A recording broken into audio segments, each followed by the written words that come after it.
জান্নাতের গেট ধরে দাঁড়িয়ে থাকবে ছোট মাসুম বাচ্চারা। ফেরেশতারা শত ডাকার পরেও তারা একা জান্নাতে ঢুকবে না।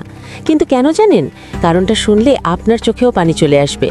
মালাকুল মাউত যখন কোনো বাবা মায়ের কোল খালি করে তাদের ছোট বাচ্চার রুহ নিয়ে যান, তখন আল্লাহ সব জেনেও ফেরেশতাকে প্রশ্ন করেন, তুমি কি আমার বান্দার কলিজার টুকরাকে কেড়ে নিয়েছ? মালাকুল মাউত ভয়ে ভয়ে উত্তর দেন, জি আল্লাহ। আল্লাহ তখন আবার জিজ্ঞেস করেন, আমার সন্তানহারা বান্দা তখন কি বলেছে? মালাকুল মাউত বলেন, আপনার বান্দা ধৈর্য ধরেছে, আপনার প্রশংসা করেছে এবং বলেছে, ইন্না লিল্লাহি ওয়া ইন্না ইলাইহি রাজিউন। তখন মহান আল্লাহ খুশি হয়ে হুকুম দেন, আমার এই ধৈর্যশীল বান্দার জন্য জান্নাতি এখনই একটি প্রাসাদ নির্মাণ করো, আর তার নাম দাও বাইতুল হামদ বা প্রশংসার ঘর। আর সেই ছোট্ট শিশুটি হাসরের দিন আল্লাহর কাছে সুপারিশ করবে তার বাবা মাকে সাথে নিয়ে জান্নাতে যাওয়ার জন্য। সুবহানাল্লাহ।